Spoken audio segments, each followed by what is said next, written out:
হরে কৃষ্ণ। প্রিয় বৈষ্ণব মণ্ডলী, আশা করি আপনারা ভগবানের কৃপায় কুশলে আছেন। আমলকি একাদশী আসন্ন। আমলকি একাদশী 10ই মার্চ সোমবার 2025 প্রতিটি ব্রতের ন্যায় নিষ্ঠার সঙ্গে পালন করতে হবে।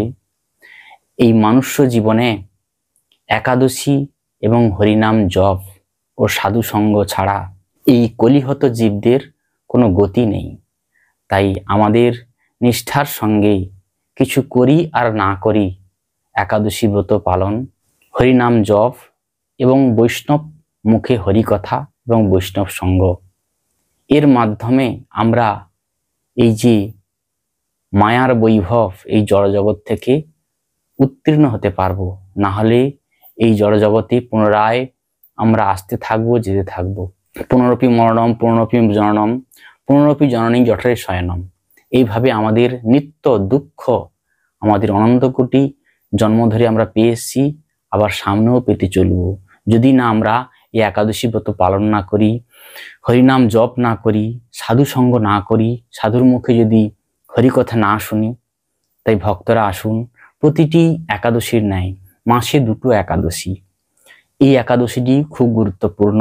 প্রতিটি একাদশীর মতো আমলকি একাদশী। আমলকি একাদশী দিন আপনারা সম্ভব হলে বাজার থেকে আমলকি কিনে আনবেন। আমলকি খুবই গুরুত্বপূর্ণ। আমলকি, তিল, গঙ্গাজল, তুলসী এগুলো হচ্ছে সাক্ষাৎ ভগবানের দ্বারা প্রকটিত। তাই এগুলো হচ্ছে ভগবানের খুব প্রিয়। এই আমলকি বৃক্ষর সৃষ্টির কাহিনী হলো, এখন ব্রহ্মার দিন চলছে। ব্রহ্মার দিন মানে তখন সৃষ্টি কার্য চলছে এবং যুগ চলছে। যখন ব্রহ্মার রাত্রি আসবে তখন সমস্ত কিছু প্রলয় হয়ে যাবে। ঠিক তেমনি ব্রহ্মার রাত্রিকালে যখন সমস্ত দেব দেবতা, অসুর, গান্ধর্ব সমস্ত কিছু যখন বিনাশ হয়ে গেছিল, তখন ভগবান শ্রী বিষ্ণু কারণ সমুদ্রে শায়িত ছিল। সেই সময় ভগবান শ্রী বিষ্ণুর মুখপদ্ম থেকে এক বিন্দু জল মাটিতে পড়ে। সেই জল থেকে বিশাল একটি আমলকি বৃক্ষ উৎপন্ন হয়। তাই এই আমলকি খুব গুরুত্বপূর্ণ। এই আমলকি কেউ সৃষ্টি করেনি, সাক্ষাৎ ভগবান বিষ্ণু হতেই সৃষ্টি হয়েছে। যেমন তিল ভগবানের থেকে সৃষ্টি হয়েছে। হিরণ্যাক্ষ যখন এই পৃথিবীকে রসাতলে নিয়ে গেছিল, ভগবান বিষ্ণু সেই বরাহ রূপ ধরে নিজের দাঁত দিয়ে এই পৃথিবীটাকে উপরে তুলেছিল। তখন ভগবান বরাহদেবের শরীর থেকে ঘামের বিন্দু পড়েছিল, সেই ঘাম থেকে হয়েছিল তিল। ঠিক এরকম ভগবানের দ্বারা স্বয়ং প্রকটিত জিনিস ভগবানের খুব প্রিয়। তাই আমলকি খুব প্রিয়। তাই একাদশীর দিন আপনারা ভগবানকে আমলকির মালা করে ভগবানকে অর্পণ করবেন। ভগবান খুব প্রসন্ন হবেন। এই একাদশীর দিন যদি কেউ এই আমলকি বৃক্ষের কথা চিন্তা করে, তাহলে তার গোদানের ফল লাভ হয়। আবার যদি কেউ একাদশীর দিন এই আমলকি বৃক্ষকে দর্শন করে, তাহলে তার দ্বিগুণ ফল লাভ হয়। আর কেউ যদি আমলকি ভক্ষণ করে, তার 3 গুণ ফল লাভ হয়। তাই জন্য এই আমলকিকে বলা হয় পরম বৈষ্ণব। দেখুন, একাদশী না পালন করলে কি হবে? শাস্ত্রে বলা হয়েছে, মাতৃহা পিতৃহা চৈব ভাতৃহা গুরুহা তথা একাদশন্তু যো ভুঙ্ক্তে বিষ্ণু লোকচ্যুত ভবেৎ। শুধুমাত্র এই একাদশী ব্রত না করার ফলে, একাদশীর দিন পঞ্চশস্য আহার করার ফলে মাতৃহত্যা, পিতৃহত্যা, ভাতৃহত্যা, গুরু হত্যার পাপী রূপে গণ্য হয়। একাদশী ব্রত না পালন করার জন্য সমস্ত পাপী আপনি লিপ্ত হলেন, এবং সেই ব্যক্তি কোনোদিন বিষ্ণু লোক যেতে পারবেন না। আর আপনি যদি বিষ্ণু লোক যেতে না পারেন, তাহলে আপনাকে আদি আধ্যাত্মিক, আদি ভৌতিক, আদি দৈবিক এই 3টি কষ্ট পেতেই হবে। এবং পুনরপি জননম পুনরপি মরণম পুনরপি জননী জঠরে শয়নম। পুনর্জন্ম, পুনর্মৃত্যু, পুনরায় মাতৃ জঠরে শয়ন। এইভাবে অনন্ত কাল ধরে কত 84 যক্ষ জনি পার করে এই মানুষের জন্ম পেয়েছি। তাই এই মানুষের জন্ম আপনি যখন পেয়েছেন, তাকে সদ্ব্যবহার করুন, ভগবানের নির্দেশ পালন করে। তার মধ্যে একাদশী তো খেয়ে আপনি ব্রত করুন। আপনাকে না খেয়ে ব্রত করতে হবে না। আপনি একাদশীর দিন সমস্ত প্রকার ফল খাবেন, দুধ, ছানা, বাদাম সিদ্ধ, বাদাম ভাজা, আলু ভাজা, শুদ্ধ ঘি দিয়ে বা বাদাম তেল দিয়ে, কুমড়ো, পেঁপে, কাঁচকলা, আলু দিয়ে সবজি বানিয়ে ভগবানকে অর্পণ করে অনুকূল প্রসাদ খান, পেট ভরে খেয়ে আপনি একাদশী পালন করুন, তাতেও হবে। কিন্তু একাদশী আপনারা পালন করবেন, একাদশী বাদ দেবেন না। আমাদের মনুষ্য জীবনের মূল বস্তু হচ্ছে একাদশী, জপ, সাধুসঙ্গ। এগুলো বাদ দিলে আমাদের জীবন চলবে না। যেমন তরকারিতে লবণ যদি আপনি না দেন, আপনি সমস্ত কিছু মশলা দিয়েছেন কিন্তু লবণ দেননি, তাহলে কেউ খেতে পারবে না। ঠিক তেমনি আমাদের এই মনুষ্য জীবনে, এই মনুষ্য শরীরে যদি একাদশী না করা হয়, ঠিক তেমনি আমাদের এই মনুষ্য জীবনে যদি আমরা একাদশী ব্রত পালন না করি, তাহলে আমাদের মনুষ্য জীবনটাই বৃথা। কারণ একাদশী পালন না করলে আপনি পাপ থেকে মুক্ত হবেন না, আর পাপ থেকে মুক্ত না হলে আপনি ভগবত ধামে যেতে পারবেন না। তাহলে আমাদের পাপ থেকে মুক্ত হতেই হবে। একাদশী বিনা কারোর এই জগতে উদ্ধার নেই, নিস্তার নেই। একাদশী করতে হবে। কি যোগী মুনি ঋষি যতজনই ছিল, তারা সমস্ত কিছু পেয়েছে, কিন্তু ভগবানকে পাওয়া সোজা নয়।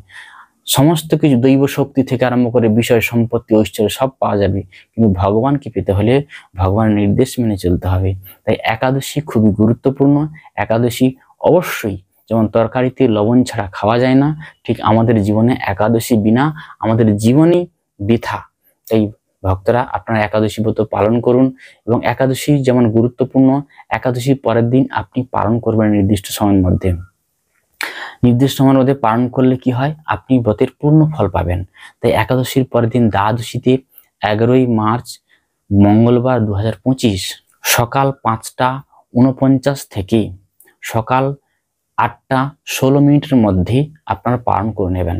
যে সমস্ত পঞ্চশস্য একাদশীর দিন আপনারা আহার করেননি, যেমন ধান জাতীয়, গম জাতীয়, ডাল জাতীয়, ভুট্টা জাতীয়, এই সমস্ত পঞ্চশস্য আপনারা আহার করেননি, সেই সমস্ত পঞ্চশস্য ভগবানকে দ্বাদশীর দিন অর্পণ করে তুলসী সমেত আপনারা এই নির্দিষ্ট সময়ের মধ্যে পালন করবেন।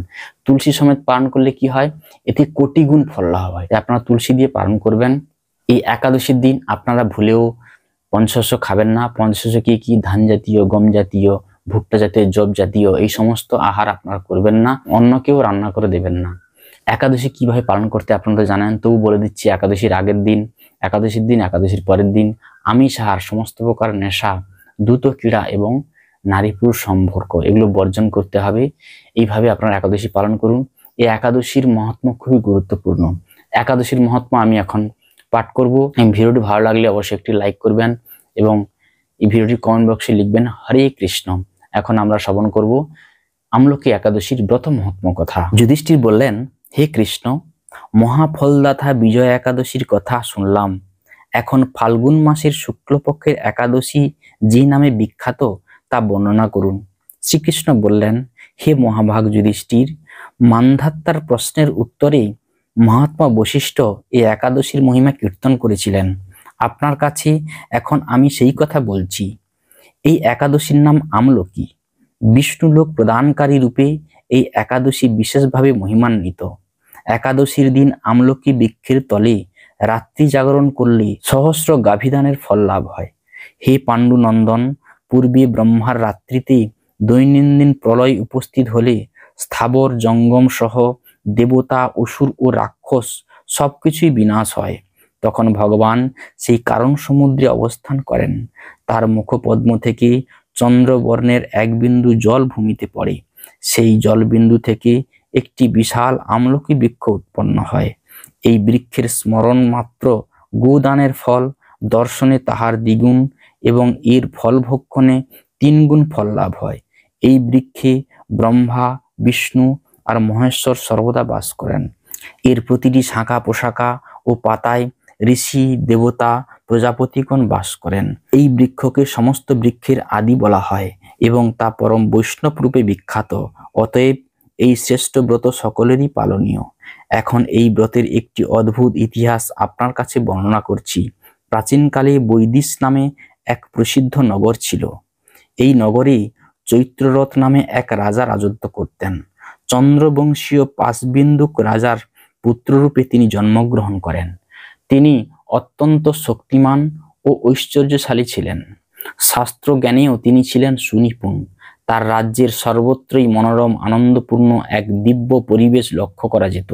প্রজারা ছিলেন বিষ্ণু ভক্তি পরায়ণ। সকলেই একাদশী ব্রত পালন করতেন। তার রাজ্যে কোনো অভাব অমঙ্গল ছিল না। এইভাবে প্রজাদের নিয়ে রাজা চৈত্ররথ সুখে দিন যাপন করতে থাকেন। একসময় ফাল্গুনী শুক্লপক্ষের দ্বাদশী যুক্ত আমলকি একাদশী তিথি সমাগত হওয়ায় রাজ্যের সকলেই এই ব্রত পালনের সংকল্প করলেন। ওই দিন প্রাতঃস্নানের পর প্রজাদের নিয়ে রাজা ভগবান শ্রী বিষ্ণুর মন্দিরে যান। সেখানে সুবাসিত জলপূর্ণ কলস, ছত্র, বস্ত্র, পাদুকা, পঞ্চরত্ন ইত্যাদি দিয়ে সাজিয়ে স্থাপন করেন। তারপর ধূপ দ্বীপ দিয়ে যত্ন সহকারে মুনি ঋষিদের দ্বারা শ্রী পরশুরাম মূর্তি সমন্বিত আমলকির পূজা করেন। হে পরশুরাম, হে রেণুকার সুখবর্ধক, হে ধাত্রী, হে পাপ বিনাশিনী আমলকি, তোমাকে প্রণাম। আমার অর্ঘ্যজল গ্রহণ করো। এইভাবে দিনে যথাবিধি পূজা, স্তব স্তুতি, নিত্যগীত করে রাজা ভক্তিভরে সেই বিষ্ণু মন্দিরে রাত্রি জাগরণ করতে লাগলেন। এমন সময় দৈবযোগে একটি ব্যাত সেখানে উপস্থিত হয়। পূজার সামগ্রী সহ বহু ব্যক্তিকে একত্রিত রাত্রি জাগরণ করতে দেখে সে কৌতূহলাক্রান্ত হলো।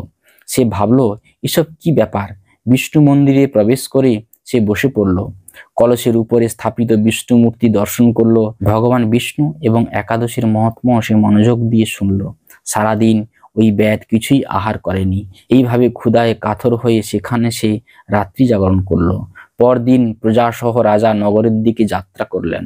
সেই ব্যাধও তার গৃহে ফিরে গেল। এরপর একসময় ব্যাধের মৃত্যু হলো। একাদশীতে রাত্রি জাগরণ ব্রত প্রভাবে সেই ব্যাধ পরবর্তী জন্মে এক রাজ্যের অধীশ্বর রূপে নিযুক্ত হলো। জয়ন্তী নামে এক নগরী ছিল। সেখানে বিদুরথ নামে এক রাজা বাস করতেন। ওই ব্যাধ বিদুরথ রাজার মহাবলী পুত্র রূপে জন্মগ্রহণ করেন। তার নাম হয় বসুরথ। 1,00,000 গ্রামের আধিপত্য তিনি লাভ করলেন। তিনি ছিলেন সূর্যের মতো তেজস্বী, চন্দ্রের মতো কান্তিমান ও পৃথিবীর মতো ক্ষমতাশীল। বিভিন্ন সদ্গুণে ভূষিত বসুরথ পরম বিষ্ণু ভক্তি পরায়ণ। এই মহাদাতা রাজা একবার শিকার করতে গিয়ে পথ ভুলে যান। গভীর জঙ্গলের মধ্যে ক্ষুধায় পীড়িত হয়ে তিনি ক্লান্তিবশত শুয়ে পড়েন। এমন সময় কতগুলি পর্বত নিবাসী ম্লেচ্ছ রাজার কাছে এসে নানাভাবে উৎপীড়ন করতে থাকে। রাজাকে তাদের শত্রু বলে মনে করে। তারা তাকে হত্যা করতে চেষ্টা করে। পূর্বে সেই রাজা আমাদের পিতা মাতা পুত্র পৌত্র সবাইকে মেরে ফেলেছে, আমাদের গৃহ ছাড়া করেছে। এই রকম বলতে বলতে ম্লেচ্ছরা রাজাকে হত্যা করতে উদ্যত হয়। তারা বিভিন্ন অস্ত্র শস্ত্রে তাকে আঘাত করতে থাকে, কিন্তু আশ্চর্যের বিষয় তাদের সকল প্রচেষ্টাই ব্যর্থ হয়। রাজার কোনো ক্ষতিই তারা সাধন করতে পারেনি। তখন রাজার শরীর থেকে নানা অলঙ্কার বিভূষিতা এক পরমা সুন্দরী স্ত্রী মূর্তি আবির্ভূত হন। মহাশক্তি ধারিণী ওই নারী অল্প সময়ের মধ্যেই সকল পাপী ম্লেচ্ছকে নিধন করল। রাজার নিদ্রা ভঙ্গ হলো। এই ভয়ানক হত্যাকাণ্ড দেখে রাজা অত্যন্ত বিস্মিত হলেন। তিনি বলতে লাগলেন, আহা, আমার শত্রুদের হত্যা করে কে আমার প্রাণ রক্ষা করলো? এমন কৃপালু কে আছে? আমি তার প্রতি আমার কৃতজ্ঞতা প্রকাশ করছি। এমন সময় দৈববাণী হলো, ভগবান কেশব ব্যতীত শরণাগতকে রক্ষা করার আর কে আছে? তিনি শরণাগত পালক। দৈববাণী শুনে তিনি ভক্তিযুক্ত চিত্তে গৃহে ফিরে এলেন। তারপর প্রজাসহ মহাসুখী ইন্দ্রের মতো নিষ্কণ্টক রাজ্য ভোগ করতে লাগলেন। বশিষ্ঠ বললেন, হে রাজন, যে মানুষ এই পরম উত্তম আমলকি একাদশী ব্রত পালন করেন তিনি নিঃসন্দেহে বিষ্ণুলোক প্রাপ্ত হন। ভক্তগণ শুনলেন একাদশীর ব্রত মহাত্ম্য কথা। যদি ভিডিওটি ভালো লেগে থাকে অবশ্যই একটি লাইক করবেন এবং কমেন্ট বক্সে হরে কৃষ্ণ লিখে যাওয়ার জন্য অনুরোধ রইল। আজকের মতো এখানে বিশ্রাম রাখছি। আবার পরবর্তী নতুন ভিডিও দেখা হবে। সমস্ত বৈষ্ণবের চরণে অনন্ত কোটি দণ্ডবত প্রণাম। হরে কৃষ্ণ। আপনার দিনটি শুভ হোক।